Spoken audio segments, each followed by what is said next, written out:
लगातार चक्र। शरीर की अवस्थाएं गीता ने कहा दूसरे अध्याय के 13वें श्लोक में, देहिनो अस्मिन् यथा देहे कौमारम यौवनम जरा तथा देहांतर प्राप्तिर धीरस तत्र न मुह्यति। ये शरीर की अवस्थाएं, परिवर्तन शरीर के।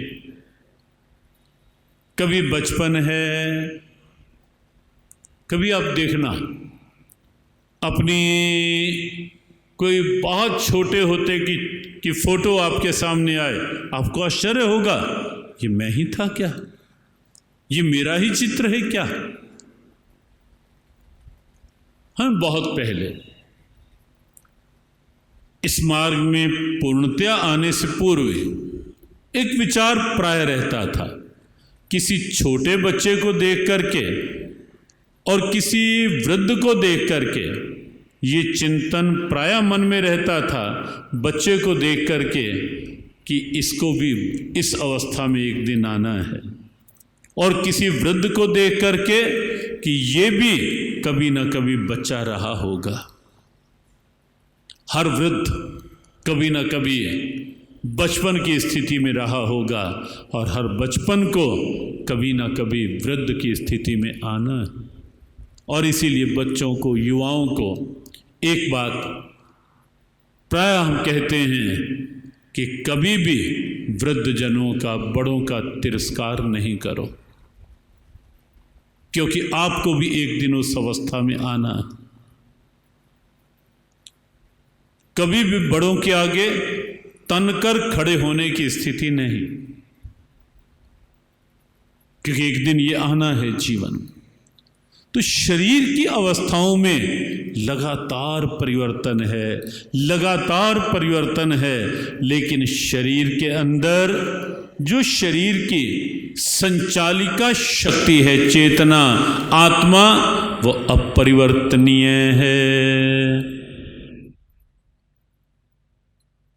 वहां परिवर्तन बिल्कुल नहीं है।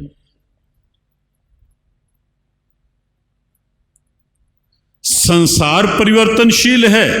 वो 13वें श्लोक में दूसरे अध्याय के शरीर के परिवर्तनों की स्थिति गीता ने कही, और आगे के 14वें श्लोक में गीता ने मन के, संसार के परिवर्तनों की स्थिति स्पष्ट की। मात्रा स्पर्शस्तु कौन्ते शीतोष्ण सुख दुखदा आगमा पाइनो नित्यास तांस तितिक्षस्व भारत। ये क्या है?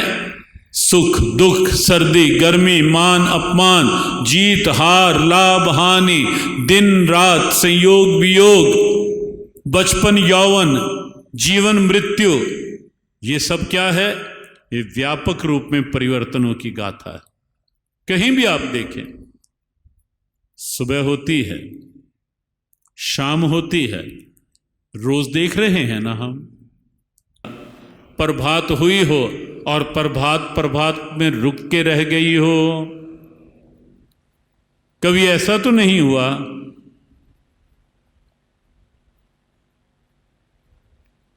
कि रात हुई हो, रात रुकी रही हो,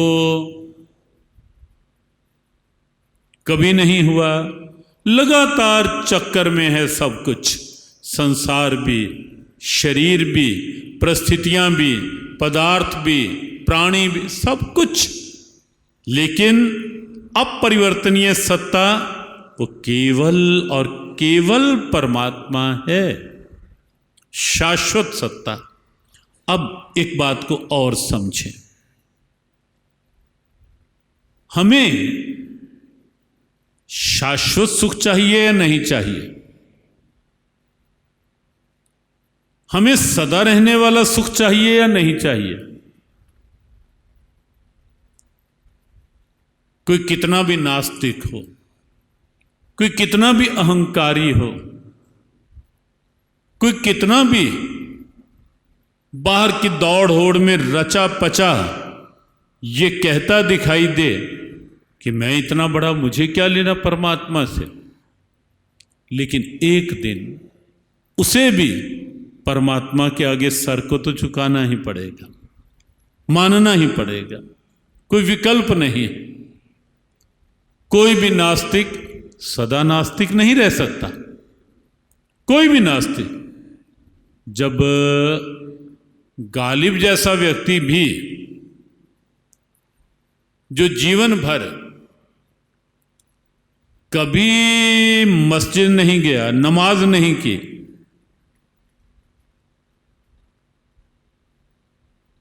कभी भी खुदा की बात करना या सुनना पसंद नहीं करता था,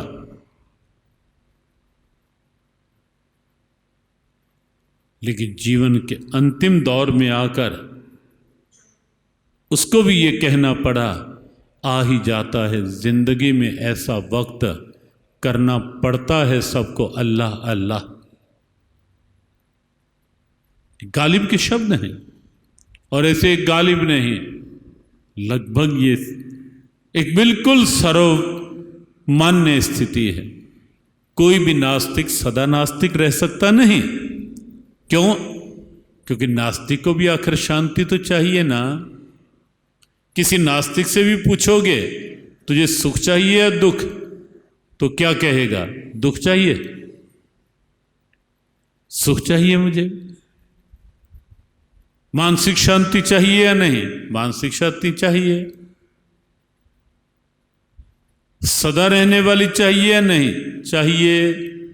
बस कल जो बात कही गई थी, शांति और परमात्मा, आनंद और परमात्मा, ये दो नहीं हैं, एक ही।